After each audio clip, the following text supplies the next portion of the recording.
ধনতেরাসের আগে যদি এই ভিডিওটা তোমার সামনে যায় তাহলে অবশ্যই এটা ভগবানের আশীর্বাদ স্বরূপ মেনে নেবে। কারণ 7টা টিপস তোমাদেরকে আমি দিচ্ছি যেটা খুবই গুরুত্বপূর্ণ, খুবই ইম্পর্টেন্ট।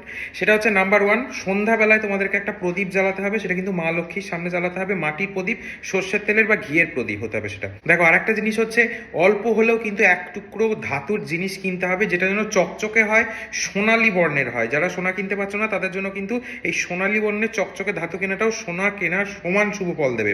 মূল দরজায় লাল বা গোলাপি ফুল তোমরা দিতে পারো, এটা 3 নম্বর টিপ। 4 নম্বর টিপস হচ্ছে মানি ব্যাগে রুপোর একটা মুদ্রা তোমাদেরকে রাখতে হবে। রুপোর কয়েন, কি বললাম? হ্যাঁ, রুপোর কয়েন।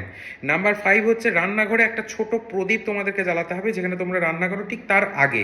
নাম্বার 6 হচ্ছে লক্ষ্মী মূর্তির সামনে এক মুঠো চাল কিন্তু তোমাদেরকে রাখতে হবে। সেটা ধানও হতে পারে বা চালও হতে পারে। নাম্বার 7 এবং লাস্ট হচ্ছে, এটা যেন ভুলেও মিস না হয়, সেটা হচ্ছে তুলসী গাছের সামনে প্রদীপ কিন্তু তোমাদেরকে জ্বালাতে হবে। সর্ষের তেলেরও জ্বালাতে পারো, ঘিয়েরও জ্বালাতে পারো।